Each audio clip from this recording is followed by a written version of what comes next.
नमस्कार, good evening. हम अपने कार्यक्रम होम्योपैथी विद डॉक्टर याज्ञवल्क्य में आपका एक बार फिर से स्वागत करते हैं। इस बार इस कार्यक्रम में हमने अपना एक विषय चुना है, रिमूविंग ऑफ किडनी स्टोन्स, जिस पे आज हम अपने गेस्ट डॉक्टर याज्ञवल्क्य जी के साथ इस पे चर्चा करेंगे। तो ज़्यादा वक्त ना लेते हुए आज का कार्यक्रम शुरू किया जाता है।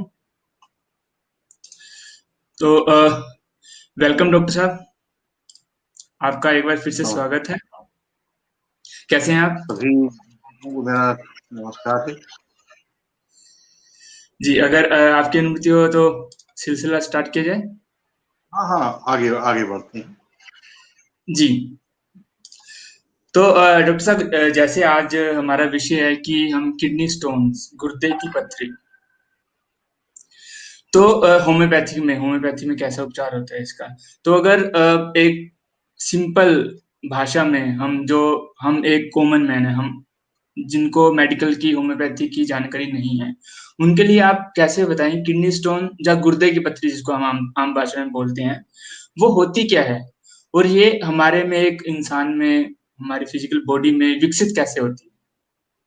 जी जी जी जी गौरव जी, हमारे शरीर की दो महत्वपूर्ण अंग हैं। जी जी एक आपका लीवर है और एक आपकी किडनी है या गुर्दा है।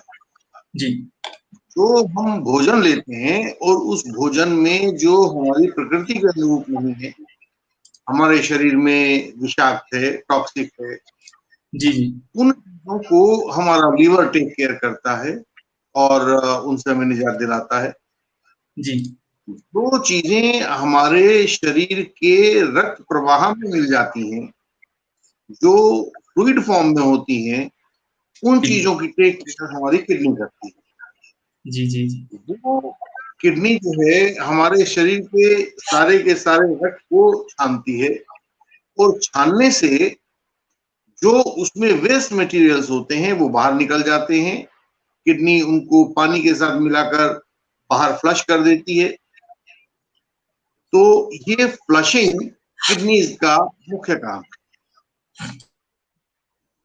जब हमारे शरीर में किडनीज जिस फ्लूइड को जरूरत पड़ती है फ्लश करने के लिए, यदि वह पानी कम होता है तो उस समय हमारी ये जो वेस्ट मटेरियल्स हैं ये डिपॉजिट के रूप में किडनीज में इकट्ठा हो जाते हैं और ये हमारे पास किडनी स्टोन्स के रूप में धीरे धीरे डेवलप होते हैं। किडनी स्टोन्स एक तरह का डिपोजिशन ऑफ वेस्ट मटेरियल है जो हम बाहर फ्लो करने से रह गए हैं। आपके पास यदि एक वीडियो हो जिसमें यूरिन फॉर्मेशन कैसे होता है, कैसे रक्त उसके अंदर छाना जाता है, अगर आप दिखा पाए तो कृपा होगी, दिखाइएगा प्लीज। जी जी, बिल्कुल बिल्कुल बिल्कुल। हमारी स्क्रीन पे है वो वीडियो।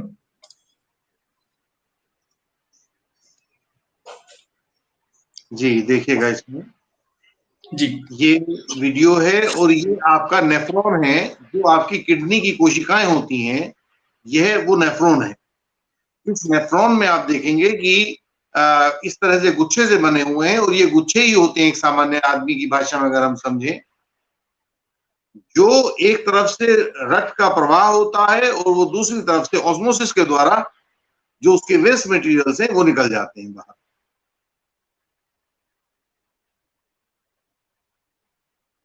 हाँ, ये देखिएगा इसमें रक्त जा रहा है और वो छन रहा है। इसको हम ग्लोमेरुलर फिल्ट्रेशन कहते हैं। लेकिन यहाँ पर इसमें कुछ आयंस और कुछ मिनरल्स भी बाहर निकल रहे हैं।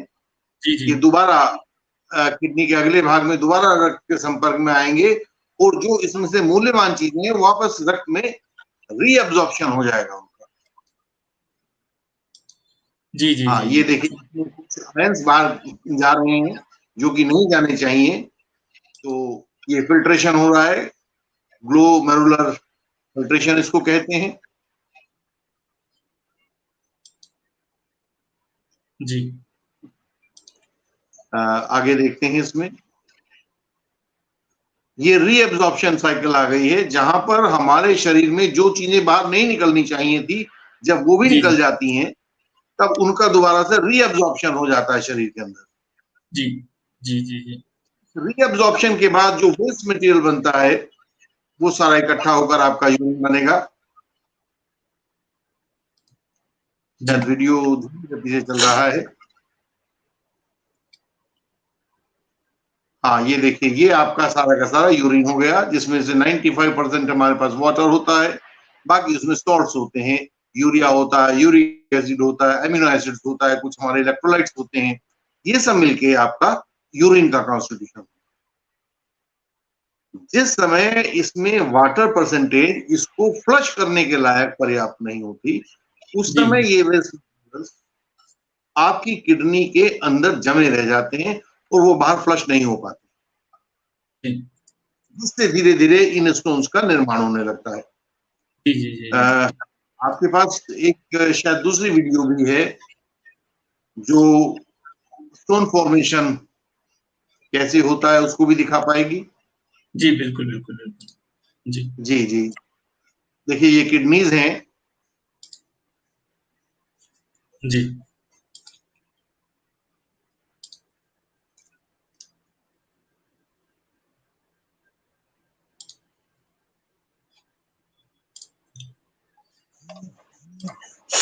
हाँ,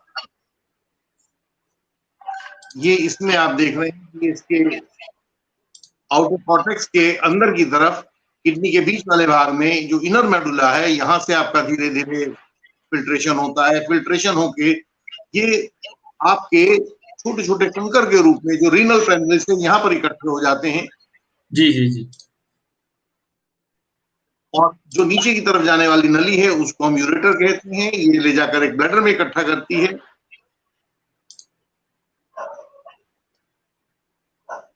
जी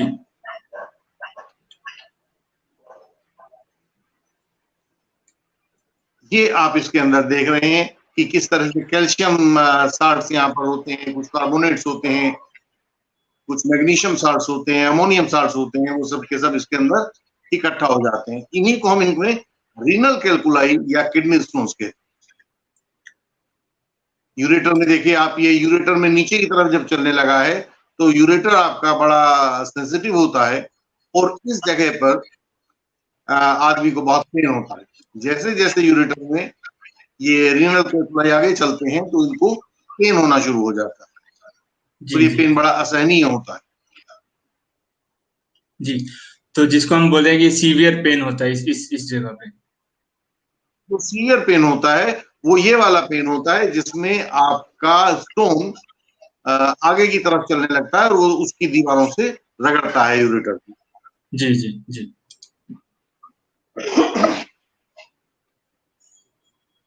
कई बार ये स्टोन बहुत बड़े हो जाते हैं और तब वो यूरेटर से पास होने वाले बिल्कुल फ्लूइड को रोक देते हैं, जिससे वो एरिया सूज जाता है। अभी देखिए ये स्टैगहोर्न इसके अंदर बन गया है, बड़ा कैल्कुलाई बन गया है।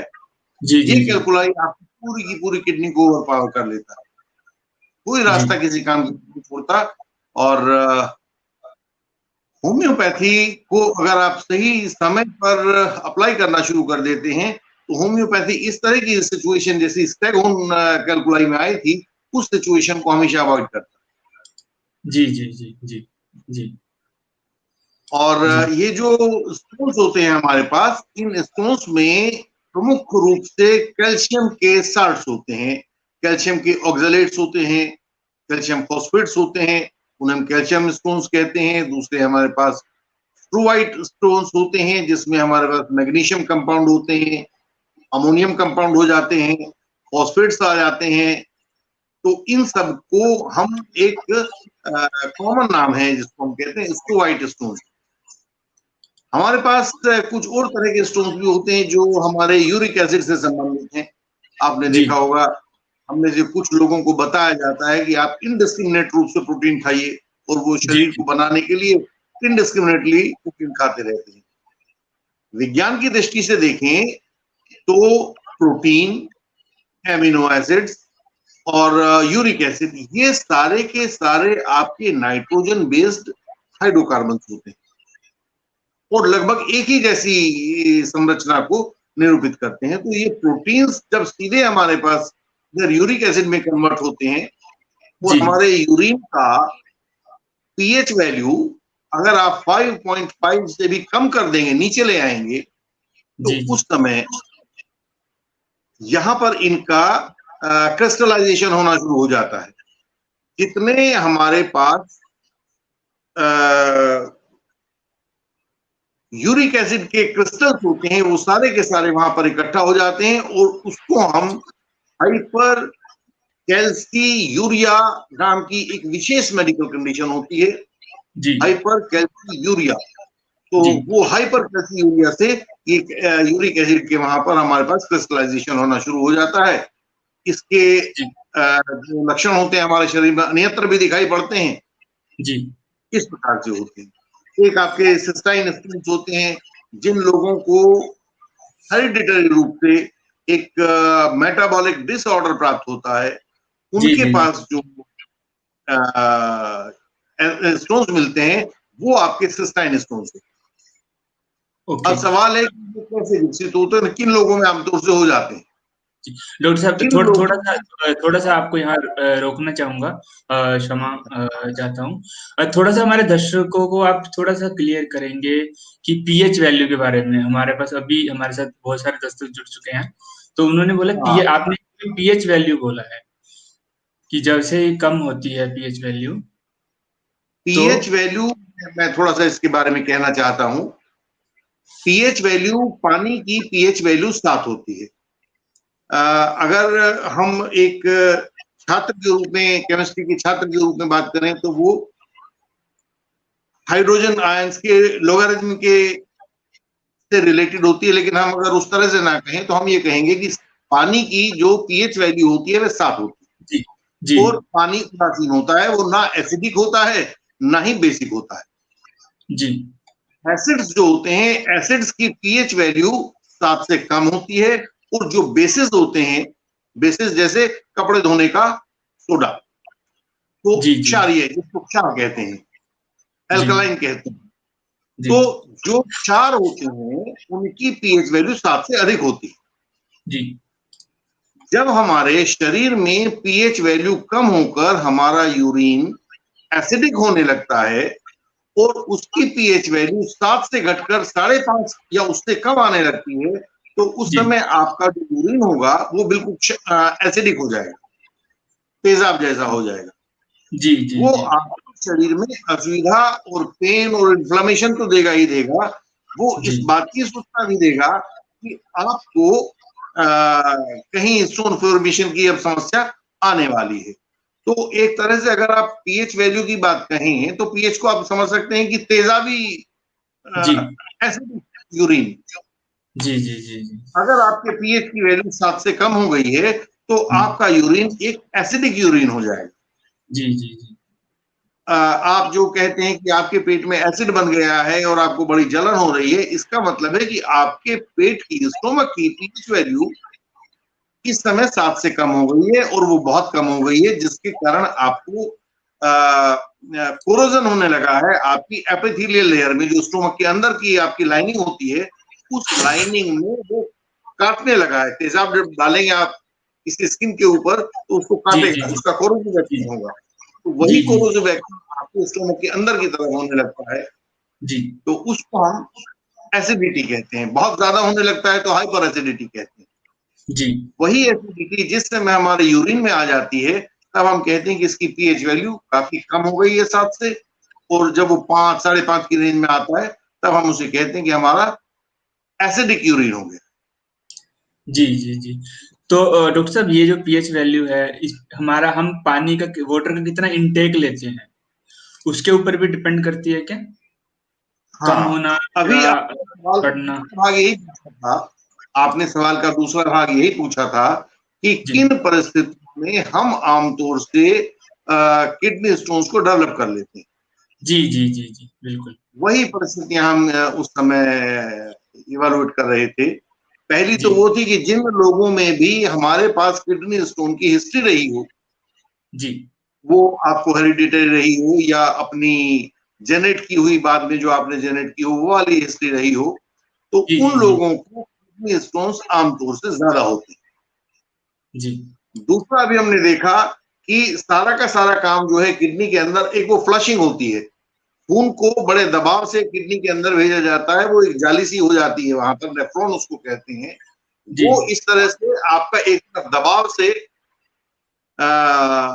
ब्लड आएगा, उसमें से जितनी इंप्यूरिटीज होंगी उस दबाव के कारण वो ट्यूब से बाहर निकल जाएंगी, और जी जो प्योर ब्लड है वो अंदर रह जाएगा, ब्लड अपनी जगह चला जाएगा, और जो बाहर निकली हुई इंप्यूरिटीज है वो अपनी जगह अब यूरिन के रूप में निकल जाएंगी। जी जी कई बार ऐसा होता है कि आपका वाटर कंटेंट कम हो गया, और जो बाहर निकली हुई इंप्यूरिटीज थी जिनको किडनी से बाहर निकाल दिया जाना चाहिए था, वो फ्लश आउट नहीं हो पाती। ऐसी हालत में वो धीरे धीरे धीरे धीरे वहां पर डिपॉजिट होने लगती हैं, और वही डिपोजिशन जिस समय सख्त हो जाएगा उसी को हम आपका किडनी स्टोन। जब वो किडनी में जो लॉज था तो वो अपनी जगह पर था, लेकिन जैसे ही वो वहां से मूव करके ब्लैडर की तरफ चलने लगता है तो वो यूरेटर से होता हुआ जाएगा।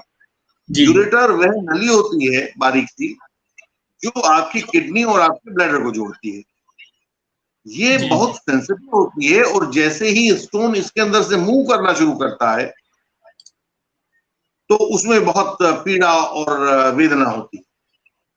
कई जी बार होम्योपैथी जब हम उसको ट्रीट करते हैं किडनी स्टोन्स के केसेस को, तो पहले तो वो उतने पेन की जिक्र नहीं करता है, लेकिन जैसे वो पेन, जैसे ही आपका इलाज आगे बढ़ता है तो कहता है जी मुझे तो भयंकर पेन होने लगा।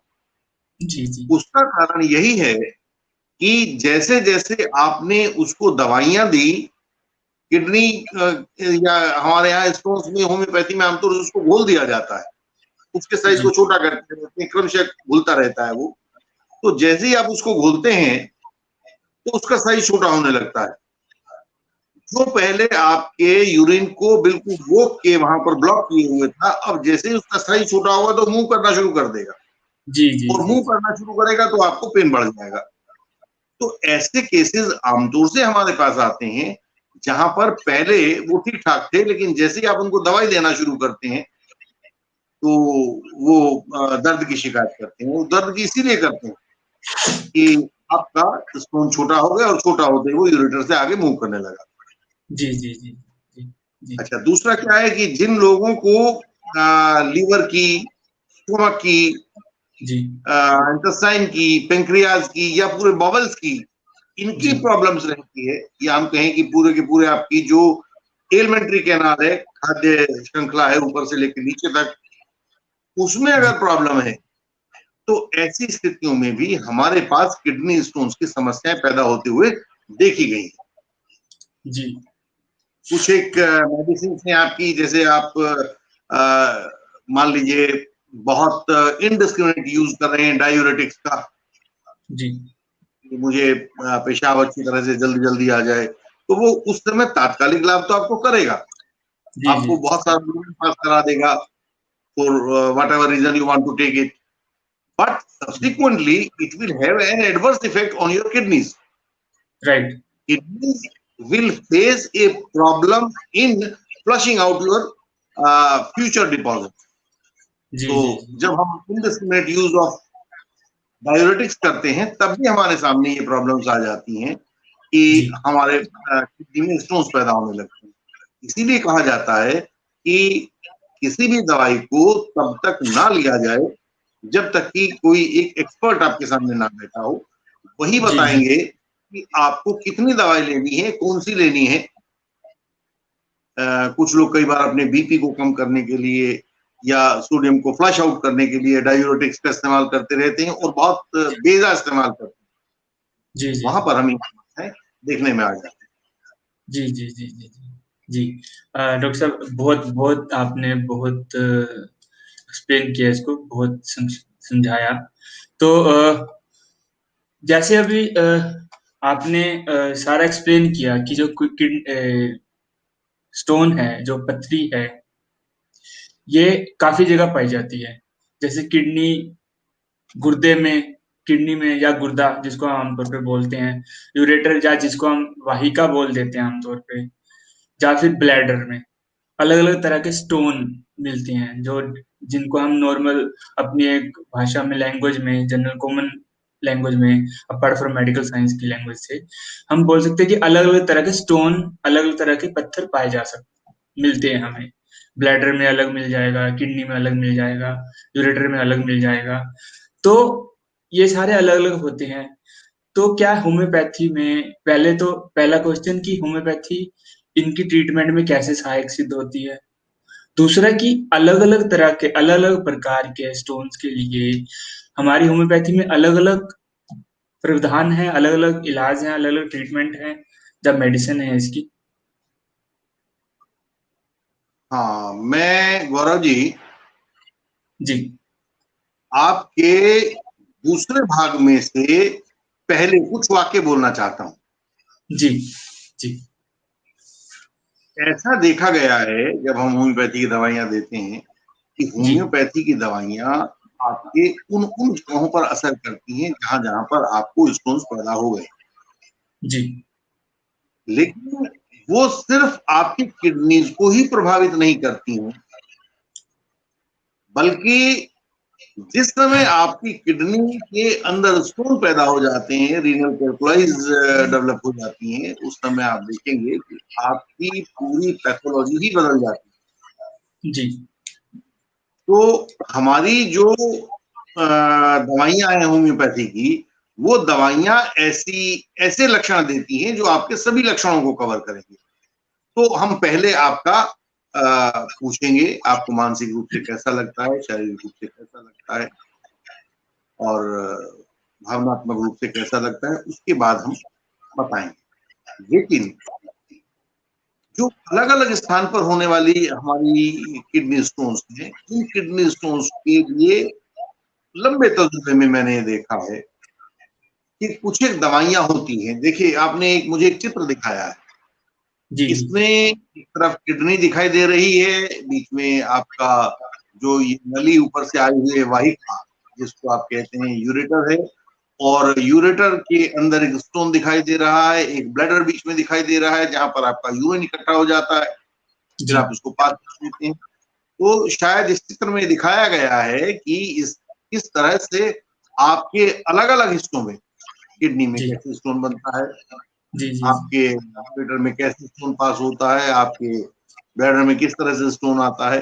तो जी, क्योंकि हम यहाँ किसी मेडिकल स्टूडेंट की क्लास नहीं ले रहे हैं, एक जी, अपने आम दर्शक के साथ वाबस्ता है, तो इसलिए मुझे ऐसा लगता है कि मैं आपको इन जगहों के नाम से ही शुरू करते हैं। जी, जैसे किडनी में पैदा होने वाली, जो आपके यहाँ इस तरफ दिखाई जा रही है, ये राइट हैंड साइड पे जी, किडनी में पैदा होने वाली पथरी की अगर हम बात करें, जी, तो इसमें एक default medicine Berberis vulgaris, Berberis vulgaris इस दवाई का हम प्रयोग करते हैं। आपकी पैथोलॉजी भी वैसे ही डेवलप हो जाती है। हाँ, ये आपने एक सुंदर नाम इसका बना के दिखाया, बर्बरिस जी, वुल्गारिस। बर्बरिस वुल्गारिस के पेशेंट को आप देखेंगे कि उसे जो शारीरिक अवस्थाएं हैं वो लगातार बदलती रहती हैं।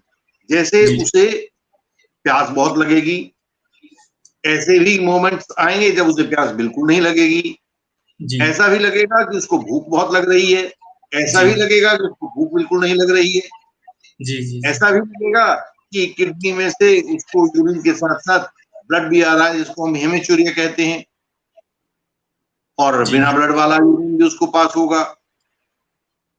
जी, बर्बरिस वुल्गारिस के जो पेन्स होते हैं वो सारे के सारे शरीर में रेडिएट करते हैं। जी, इसका लोकलाइज्ड पेन नहीं होता है, एक जगह से शुरू होकर ये रेडिएट करता है, चारों तरफ फैल जाता है अपने आप में। लीवर में भी इसका पेन होता है, किडनी में भी पेन होता है, कमर के पीछे की तरफ भी पेन होता है।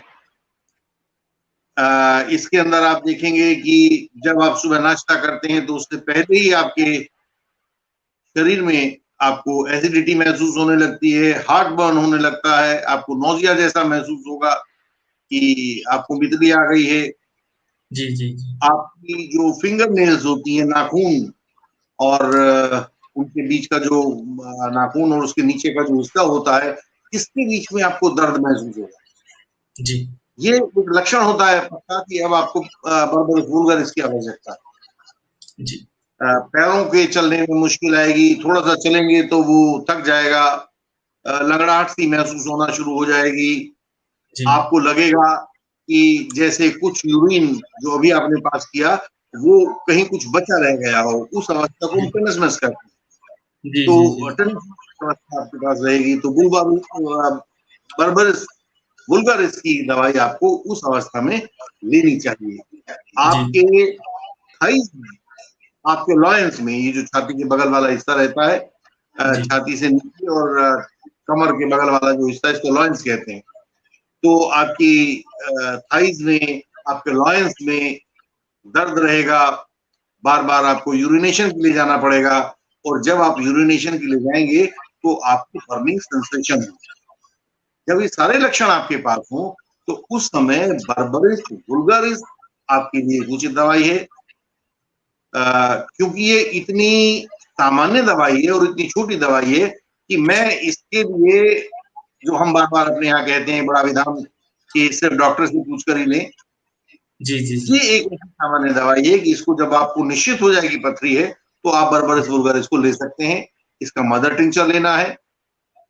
मदर टिंचर के 10-10 बूंद सुबह दोपहर शाम 3 बार थोड़े थोड़े पानी में मिला के आप उसको ले सकते हैं, और जी ये कुछ ही समय में आपकी ये जो किडनी स्टोन होगी इसको घोलकर निकाल देगी। जी मेरे जी एक पेशेंट के पास 24 mm की किडनी स्टोन थी, तो 24 mm की किडनी स्टोन को उसने लगभग 2 हफ्ते के अंदर वहां से घोलकर निकाल दिया। 24 mm। तो आप, हाँ, बर्बरस वुल्गारिस, जी बर्बरस वुल्गारिस बहुत शानदार दवाई है किडनी स्टोन के लिए, और बहुत सारे लोग इसका एक डिफॉल्ट मेडिसिन के रूप में भी प्रयोग करते हैं। जी जी जी इसके जी बाद हम उस किडनी स्टोन को देखते हैं जो आपके यूरेटर में से होते हुए मूव करता है, नीचे उतरना चाहता है ब्लैडर की तरफ। जी तो एक दवाई का नाम होता है हाइड्रेंजिया। हाँ, जैसे ये स्टोन दिखा रहे हैं आप, ये जी स्टोन अब नीचे की तरफ मोशन कर रहा है, ये जी इट मूव्स डाउनवर्ड्स। तो इस तरह की जो किडनी स्टोन्स होती हैं उनके लिए हमारे पास एक हाइड्रेंजिया दवाई होती है। जी हाइड्रेंजिया दवाई, यस, हाइड्रेंजिया आर्बोरेसेंस दवाई इसको कहते हैं। सभी इसको लेकिन हाइड्रेंजिया के रूप में ही जानते हैं। जी आपके यूरिन में आपको बजरी जैसा कुछ मिलता है, ग्रेवल कहते हैं उसको हम लोग, बजरी जैसा छोटे छोटे छोटे छोटे पत्थर से आपको मिलता है, बहुत बारीक से, वो आपको दिखाई देने लगता है। और हाइड्रेंजिया की एक सबसे बड़ी पहचान होती है कि यदि आप किसी स्थान पर यूरिनेशन कर यूरिन पास करते हैं तो वहां पर आपको सफेद रंग के डिपॉजिट्स दिखाई देने लगते जी हैं। आपको ऐसा लगता है कि आपने इस जगह पर कोई सफेद लिक्विड डाला था। तो वह सफेद रंग का लिक्विड या सफेद रंग के डिपॉजिट्स जब आपको दिखाई देते हैं तो आप पहचान सकते हैं कि आपका शरीर इस समय हाइड्रेंजिया मांग रहा है, और आपको हाइड्रेंजिया मदर टिंचर का इस्तेमाल उस समय करना चाहिए।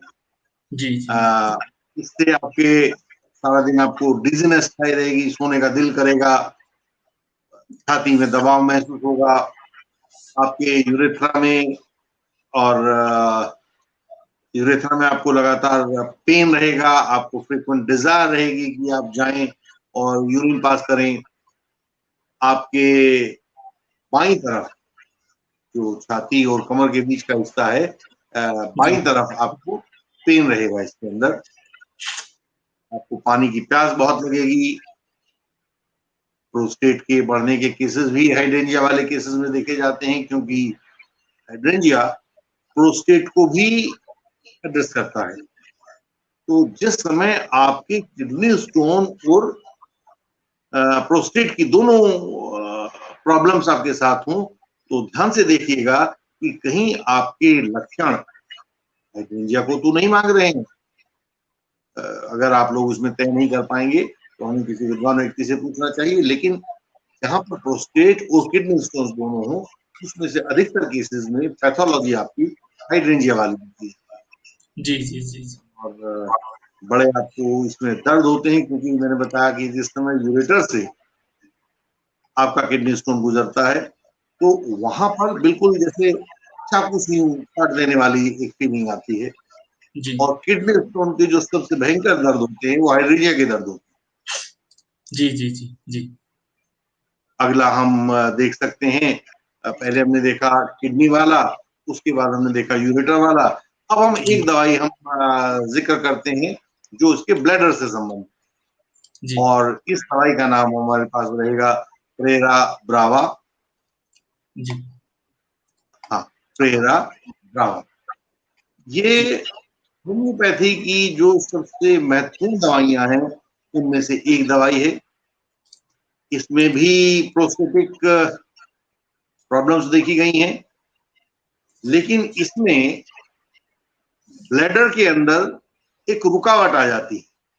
ब्लैडर तक आपका यूरिन ठीक ठीक तरीके से आ गया, लेकिन ब्लैडर से आगे पास नहीं हो पा रहा है, तो ब्लैडर फूल जाता है।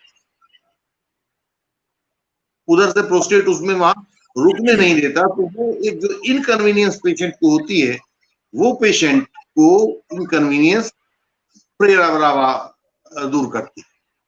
जी इसमें जी भी आपकी थाइज से नीचे की तरफ आपको पेन चलता हुआ दिखाई देगा, जैसे यूं बिल्कुल ही आपको महसूस होता है जैसे पेन शुरू हुआ हो आपके सैक्रल हिस्से से, और वो थाइज में से यूं नीचे नीचे गुजरता चला जा रहा है। तो उस जी जी समय थाइज के अंदर आपको पेन महसूस होता है। यूरिन आपका ब्लडी हो जाता है, उसमें से खून आपको कई बार निकलता हुआ दिखाई देता है। और उसके अंदर से आप देखेंगे प्रेरा ब्रावा का जो एक महत्वपूर्ण लक्षण है, यूरिन जी के अंदर आपको म्यूकस दिखाई देने लगता है। यूरिन के अंदर म्यूकस दिखाई देने लगता है। तो आप देखें, आपको लगातार इच्छा रहती है, टेनिसमस रहता है। और जब भी आप यूरिनेशन करना शुरू करेंगे, प्रेरा ब्रावा के केसेस में आपको यूरिनेशन शुरू करने में बड़ी प्रॉब्लम है। पहली बार जब आप पास करेंगे तो फर्स्ट जो आपका गश होगा वो आपके लिए बड़ा पेनफुल होगा। जी उसके बाद आप शुरू कर सकते हैं, लेकिन जो first time when it passes, it creates a lot of problem you it creates a neuralgia type pain in your lower body। जी जी जी ऐसा लगेगा कि आपका ब्लैडर बहुत फूल गया है। आप पेट के उस हिस्से पर जहां ब्लैडर होता है, नाभि से नीचे की तरफ, वहां पर हाथ नहीं लगा पाएंगे, दबाव तो बिल्कुल सहन नहीं करा पाएंगे। जी जी हाँ, उससे आपके कपड़े लगातार खराब होते हुए मिलेंगे। उसमें एक ड्रिबलिंग जैसा रहेगा, टपका भर आपको यूरिनेशन हो गया, फिर ड्रॉप, फिर निकल गया, फिर निकल गया। तो इस तरह के आपके कपड़ों के साथ प्रॉब्लम रहेगी। आप उसको कंट्रोल नहीं कर पाएंगे, लेकिन निकाल भी नहीं पाएंगे, क्योंकि वहां पर ब्लैडर का कटाव शुरू हो गया है हमारे। जी जी जी तो जी इसलिए आपको जितने आपके यूरिनरी ऑर्गन्स हैं, इसमें भयंकर दर्द होगा, लेकिन ये दर्द की लोकेशन बदल रही है। पहले दर्द ऊपर था किडनी के पास, फिर यूरेटर में रहा, और अब ये नीचे बिल्कुल ब्लडर एरिया में और उसके नीचे की तरफ आ गया है। तो एक्सपर्ट इसको बड़े आसानी से पहचान लेगा कि जी आपके कहाँ दर्द और कहाँ गिटार है, कहाँ आपका पेन है, कहाँ न्यूराल्जिया है, क्या क्या चीजें हैं। तो इस तरह की समस्या इसमें रहेगी। तो इस तरह का हमारे पास प्रेरा ब्रावा का था। हम जी जी इसमें तो यूरिक एसिड वाले स्पून की बात करते हैं। यूरिक एसिड के लिए हमारे पास उटिका यूरेन एक दवाई होती है। उटिका यूरेन एक दवाई है जो हमारे, यस, अभी मैंने जिक्र किया था, कुछ लोग होते हैं जो इनडिस्क्रिमिनेट यूज ऑफ प्रोटीन करते हैं, जी वो प्रोटीन खाते रहते हैं। और क्योंकि उन्हें बताया गया कि प्रोटीन खाने से आपका बॉडी बिल्डिंग होता है, कितने शरीर को आपको जरूरत है कितनी नहीं है, वो इस बात पे ध्यान दिए बिना उसको लगातार खाए चले जाते हैं। और आजकल के जो नए बच्चे हैं वो तो खास तौर से ऐसा करते हैं। जी तो यही प्रोटीन जो खाया गया है, यही आपका धीरे धीरे सिंथेसिस होके एमिनो एसिड्स में टूटता है, यही आपका एल्बुमिन बनता है, यही आपका यूरिक एसिड बनता है। तो प्रोटीन धीरे धीरे आपके शारीरिक दशाओं के अनुसार, रिएक्शंस के मुताबिक आपके अलग अलग कंपाउंड्स में कन्वर्ट होता रहता है। तो जिस समय आपके शरीर में यूरिक एसिड बन जाता है और वह यूरिक एसिड के क्रिस्टल्स फ्लश आउट नहीं हो पाते हैं, तो वो आपके किडनी में, आपके जोड़ों में, जॉइंट्स में, अलग अलग जगहों पर वो डिपॉजिट होना शुरू हो जाते हैं। आपने बहुत सारे बुजुर्ग आदमियों को देखा होगा, बुजुर्ग क्या, आजकल तो कम उम्र के बच्चे भी देखना लगते हैं कि उनके जोड़ों में दर्द हो जाता है, और जब वो जांच कराते हैं तो पता लगता है कि आपको यूरिक एसिड बढ़ गया है।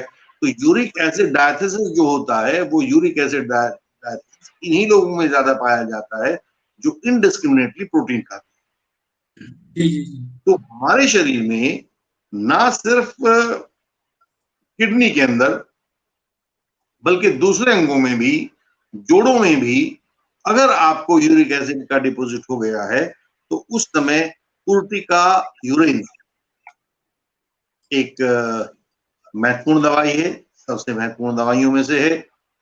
लेकिन ये उर्टिका यूरिन सिर्फ यूरिक एसिड की समस्याओं के लिए नहीं आती है, इसके साथ साथ कुछ और समस्याएं भी देखने में आती हैं। माताओं को बच्चों के लिए, बालकों के लिए दूध नहीं उतरता है, उनको स्टोन्स हो जाते हैं, या आपके जी शरीर पे स्किन प्रॉब्लम्स हो जाती हैं, रैशेज हो जाते हैं, नेटल रैश बन जाता है, चकत्ते से पड़ जाते हैं बड़े बड़े, उसमें से आपको खुजली होती है, जलन होती है। ये सारे के सारे लक्षण हमारे पास उर्टिका यूरेंस के होते हैं। जी जी जी। उर्टिकेरिया, उर्टिकेरिया इस उर्टिका यूरेंस का ही एक हमारे पास तरीका है।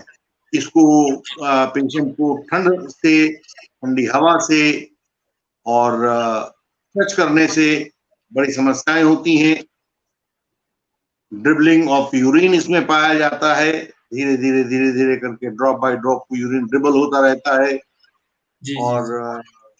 बल्कि हमें उसके ब्लडर से भी कई बार हेमेचूरिया देखने को मिलता है, यानी कि यूरिन में कुछ ड्रॉप ब्लड के भी पाए जाते हैं। ये जी। परिस्थितियां भी हमारे पास हो सकती हैं।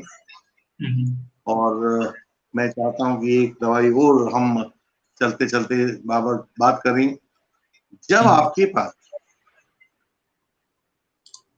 किडनी स्टोन्स के साथ साथ आपके लंग्स में, आपके गले में, आपके नाक में और पूरे के पूरे रेस्पिरेटरी सिस्टम में अस्थमा जैसी समस्या वहां देखने को मिले, तो उन अवस्थाओं में आपका जो डायथिसिस है, जो आपका एक तरीका बन गया है, वो तरीकाकार आपको सूचित करेगा कि जी जी आपको सोलिडेगो वर्गोरिया एक दवाई होती है, सोलिडेगो वर्गोरिया दवाई जी। लेंगे।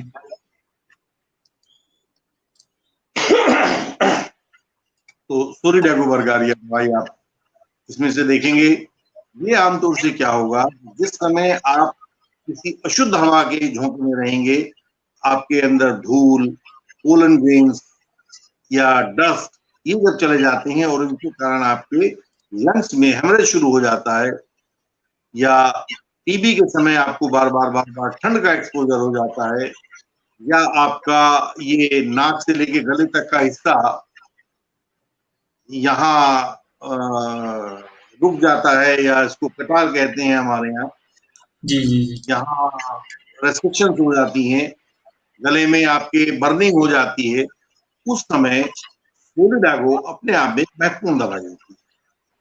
किडनी के ऊपर आप हाथ नहीं लगा सकते हैं, किडनी के अंदर इतना इन्फ्लेमेशन बढ़ जाता है कि आप जैसे ही हाथ लगाएंगे आपको असहनीय दर्द होगा। साथ जी साथ जी आपको ब्रोंकाइटिस, आपको याद होगा हमने अस्थमा वाले एपिसोड में अपनी बात की थी, जी। ब्रोंकाइटिस क्या होता है, ब्रोंकाइल अस्थमा क्या होता है। तो वो ब्रोंकाइटिस की शिकायत भी आपको इसे ऐसे आप लगातार खांसते रहेंगे, आपके यहाँ हवा जैसी आपने अंदर ली, आपको याद होगा मैंने जिनेक्स नाम की दवाई उस समय बताई थी उन लोगों के लिए। तो उस तरह की स्थिति रहेगी जैसे आपने अंदर हवा ली, आपको हवा लेने की जरूरत महसूस की सांस लेने के लिए, और अंदर हवा लेती है तो किसी बार आती जी जी जी। है, ऐसी ब्रोंकाइटिस आपको हो जाएगी। कंटिन्यूसली आपको सांस चढ़े रहेंगे, अस्थमा होगा, और आप उस समय यूरिन पास नहीं कर पाएंगे। अस्थमा विद डायस्यूरिया, जब आपको अस्थमा होगा लेकिन आप यूरिन पास नहीं कर पा रहे होंगे, ऐसी स्थिति में आपको सोलिडागो की तरफ ध्यान दिया जी जाना चाहिए। जी सोलिडागो के लिए अगर आपको कंफ्यूजन है तो आप अपने किसी जानकार व्यक्ति से पूछ सकते हैं। आपका इसमें हल्का ग्रेवल मिलेगा, लाल रंग का ग्रेवल मिलेगा। आप देखेंगे कि जब आप यूरिन पास करते हैं तो यूरिन के अंदर से आपको लाल रंग की बजरी जैसी कुछ दिखाई देती है। बहुत छोटे साइज का होता है, ऐसा नहीं जी कि जो बड़ा दुकान पे मिलता है वो नहीं, छोटे छोटे पाउडर जैसा इसके अंदर होता है। यूरिनेशन आपका थोड़ा थोड़ा सा होता है, बड़ा मुश्किल से होता है, पेन्स होता है आपकी किडनीज में। और यूरिन का कलर तो साफ होगा लेकिन उसके अंदर से बड़ी दुर्गंध आएगी, एक विशेष यूरिनस स्मेल उसके अंदर रहेगी। आपको अलग से पता लग जाएगा कि हाँ this is not a normal urine. उस समय आप सोलिडागो की तरफ ध्यान दें। जी जी जी सोलिडागो जी में आपको स्किन सिम्टम्स भी देखने को मिलेंगे। आपके शरीर पर जगह जगह छोटे छोटे चकत्ते मिल जाएंगे, जी जी जी आपको मिल जाएगी। और वो ऐसी स्थिति रहेगी कि आप उसको हाथ लगाएंगे तो हाथ लगाने से वो एग्रेवेट होगी। जी तो ऐसी स्थितियों में जब ये सारे के सारे सिम्टम्स एक साथ इकट्ठे होकर मिलते हैं तो उस समय आप सोलिडागो के बारे में बातचीत कर सकते हैं। जी जी जी जी ये मुख्य दवाइयाँ मैंने इसमें रखी हैं। दवाइयाँ तो होम्योपैथी और बहुत सारी होती हैं जिनके बारे में जिक्र कर सकते हैं। तो अगर आप इसमें आपको जी तो जो हमारे की दर्शक इसमें कुछ पूछना चाहें तो उसका जी जी डॉक्टर साहब, बहुत बहुत बढ़िया जानकारी। आई थिंक आपने ऑलमोस्ट सारी दवाइयों को कवर कर लिया, जो जो इसमें महत्वपूर्ण दवाइयां हैं। तो हमारे पास थोड़ा सा टाइम भी कम रह गया है, तो हम दर्शकों के क्वेश्चन ले ले, अगर आपकी अनुमति हो तो। हाँ हाँ बिल्कुल बिल्कुल बिल्कुल बिल्कुल जी, प्लीज। तो हमारे साथ काफ़ी दर्शक जुड़ गए हैं। कुछ आज कुछ ऑफ़लाइन दर्शकों ने कुछ हमें पहले से ही अपने प्रश्न भेजे हुए हैं, तो हम जी उसको भी लेंगे। पहले जो हमारे दर्शक हमारे साथ बने हुए हैं, हम उनका ले लेते हैं, उनके क्वेश्चन्स लेते हैं। तो डॉक्टर साहब, मैं स्क्रीन पे क्वेश्चन पोस्ट कर रहा हूँ। पहला हमारा क्वेश्चन है, if urologist has advised surgery for kidney stone, can it be avoided with homeopathy? हाँ गौरव जी, क्योंकि होम्योपैथी में जो सर्जरी होती है, surgery is not a homeopathic tool, जी, it is an allopathic tool. तो जी। हमारे यहाँ ये भी, और अगर कभी हम उसमें फ्यूचर में डिस्कस करते हैं आपके गाल स्टोन्स के ऊपर, गाल जी, स्टोन्स जी। को भी हम लोग सिर्फ उसको डिसॉल्व करके निकालते हैं, उसको घोल देते हैं। जी। उसको बॉडी के अंदर ही हम उसको घोल देते हैं और वो घोल करके हम उसको निकालते हैं। तो हमारे यहाँ ये सर्जरी इज नॉट एडवाइजेबल। जी, अभी जी, मैंने जी। आपको बताया कि मेरे एक पेशेंट को 24 mm, 24 mm का मतलब होता है लगभग इतना बड़ा स्टोन उसकी किडनी में जी, था। जी। और एमएम काफ़ी बड़ा और साइज़ हो गया। उसको जो सिम्टम्स आ रहे थे वो सिम्टम्स उसके सारे के सारे बर्बरस वुल्गारिस के थे, उसकी किडनी के अंदर था। जी, जी, जी, जी। उसको बर्बरस वुल्गारिस दिया गया और मेरे ख्याल से 2 हफ्ते के अंदर उसमें से निकल के वो बाहर भूल गया, उसको पता भी नहीं लगा। तो जी, जी, जी। हमारे यहाँ अभी भी surgical treatment is not advise in homeopathy. जी, जी, जी, जी, जी। वो बाहर दूसरी विधाओं करते हैं। जी, जी, जी, जी, जी। जी जी, बहुत बहुत बढ़िया डॉक्टर साहब। सो डॉक्टर साहब, अगर हम एक नॉर्मल इंसान को समझाना हो हमें, जो हमारी ट्रीटमेंट होती है होम्योपैथी में रिलेटेड टू किडनी स्टोन्स, तो उसमें रिस्क फैक्टर कौन-कौन से एसोसिएटेड होंगे? आपने अभी कुछ-कुछ जो आपने दवा मेडिसिन्स का ज़िक्र किया जिनका नाम है, तो उनमें आपने कुछ-कुछ चीज़ें बोली, जैसे नींद ना आना या कुछ और रिलेटेड कुछ चीज़ें। तो are these kind of side effect of these, like हमें हो एलोपैथी में साइड इफेक्ट होते हैं, तो हमारे होम्योपैथी में सेम काइंड ऑफ चीज़ें। What are the risk associated with the treatment of kidney stones in homeopathy? Gaurav ji, इसमें देखें कि होम्योपैथी आपको आपकी नेचुरल स्टेट में वापस लाए। जी, ये कुछ भी ऐसा नहीं कर सकती जो कुदरत ने आपको नहीं दिया और होम्योपैथी उसका दावा करे कि हम इस तरीके से आपको करा सकते हैं। होम्योपैथी आपको कॉस्मेटिक सर्जरी जैसा कुछ नहीं कर सकती है। होम्योपैथी आपका टर्मिनेशन ऑफ प्रेगनेंसी नहीं कर सकती। होम्योपैथी में कोई दवाई नहीं है टर्मिनेशन ऑफ प्रेगनेंसी की। जी जी जी होम्योपैथी में पेन किलर जैसा कोई कॉन्सेप्ट नहीं है। अगर आपको पेन है जी तो आपके पेन को वही चीजें शांत करेंगी जो कि आपकी दवाई को, आपकी बीमारी को एड्रेस करेंगी। अदरवाइज तो किसी होम्योपैथिक दवाई से आपका पेन शांत नहीं होगा। अगर जी बीमारी को एड्रेस करेगा तो पेन शांत करेगा, अदरवाइज नहीं करेगा। तो जी जी जी होम्योपैथी के साथ जुड़े हुए वेरियस फैक्टर्स जो आप एलोपैथी में देखते हैं वे होम्योपैथी में नहीं होते, क्योंकि होम्योपैथी में आपके एक्सटेनियस रीजंस के कारण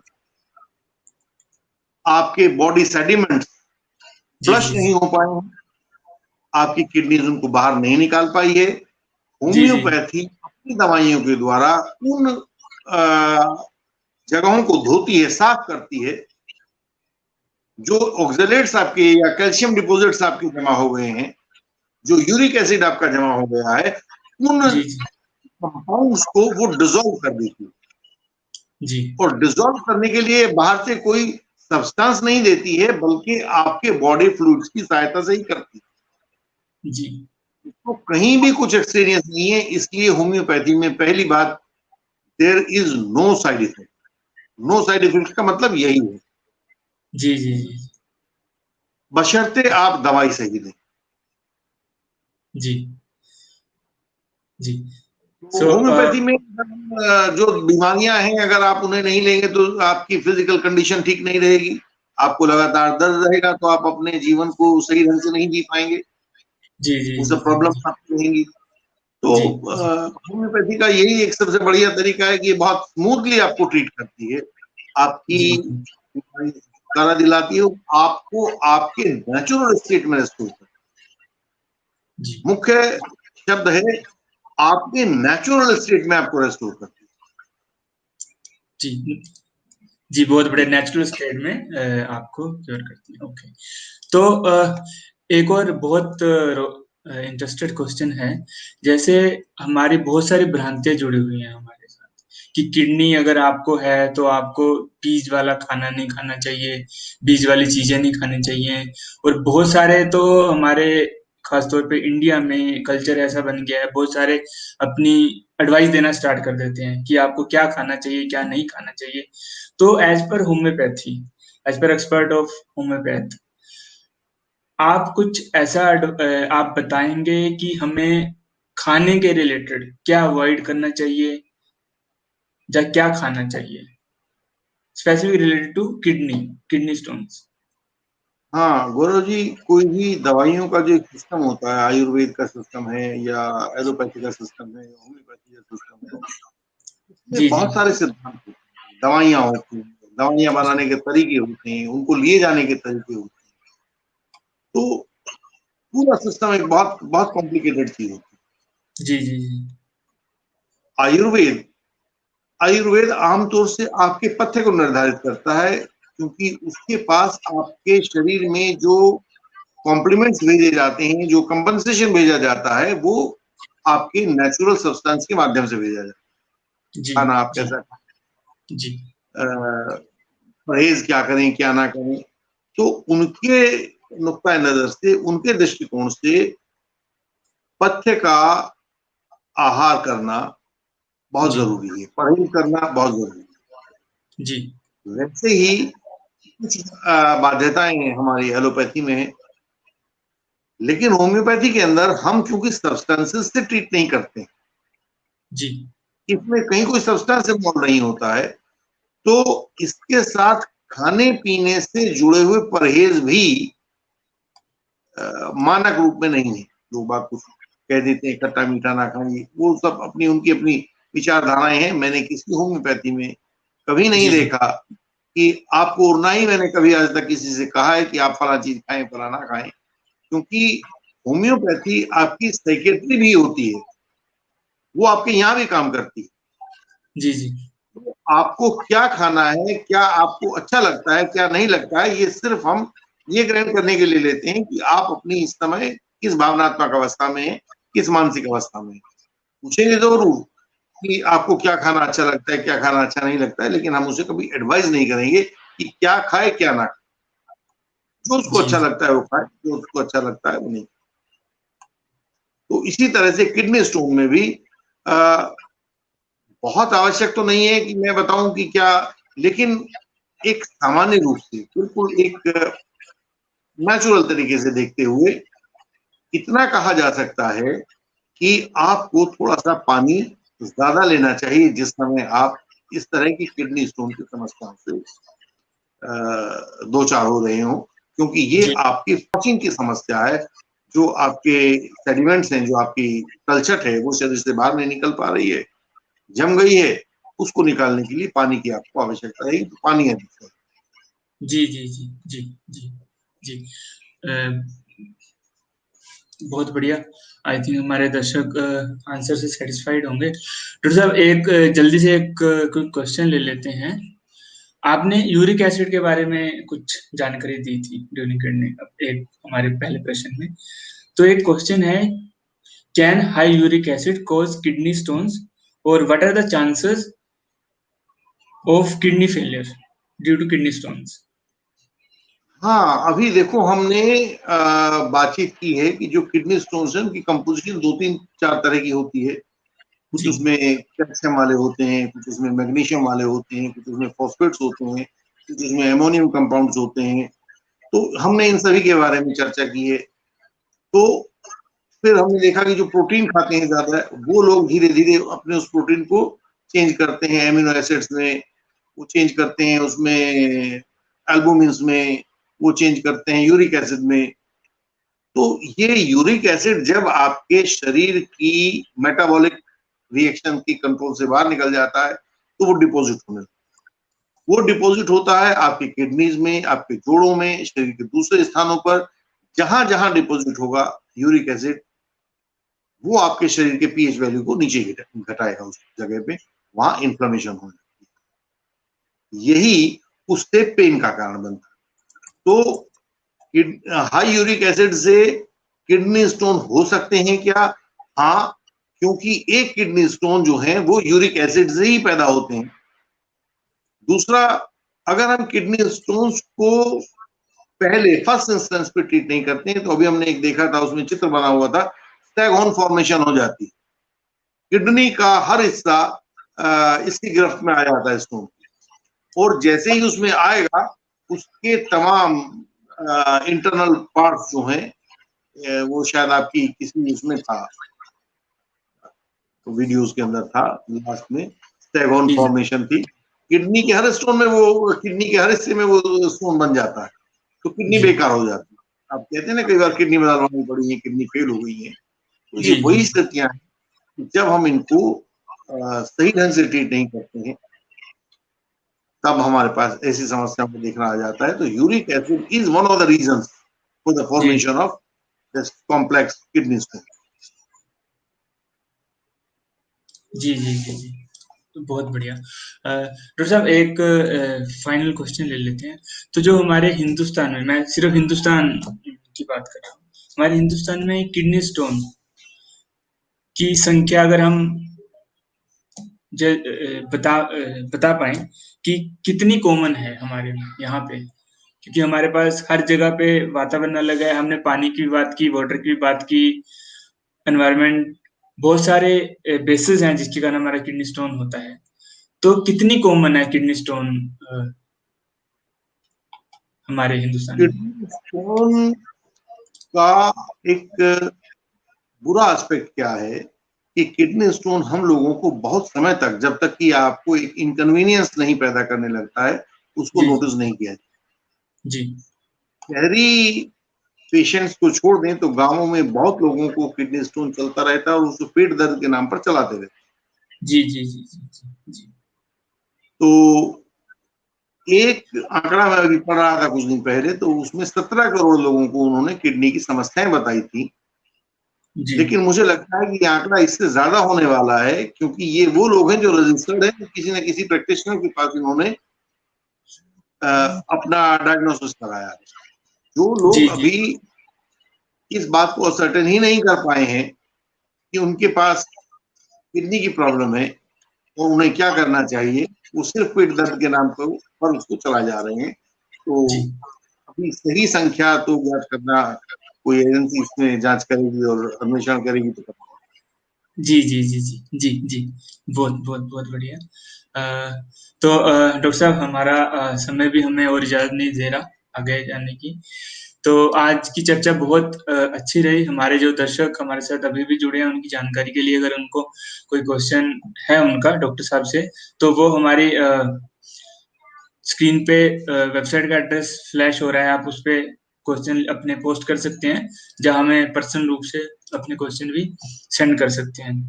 और अगर किसी ने डॉक्टर साहब से कांटेक्ट करना है, तो भी वो डायरेक्ट हमें लिख सकता है। तो धन्यवाद डॉक्टर साहब, बहुत-बहुत धन्यवाद आपका आज के कार्यक्रम में। आज का बहुत चर्चा बहुत अच्छी रही।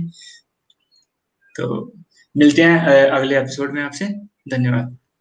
सो दोस्तों, ये थे हमारे साथ डॉक्टर याज्ञवल्क्य, जिनके साथ हम होम्योपैथी सीरीज चला रहे हैं, और हम हर हफ्ते मंगलवार और बुधवार को एक नया एपिसोड करते हैं। होम्योपैथी की ट्रीटमेंट कैसे होती है होम्योपैथी में, उस पर्टिकुलर डिजीज के लिए हम उसमें बात करते हैं। तो आज का हमारा विषय था removing of kidney stone with homeopathy. तो आज के लिए इतना ही।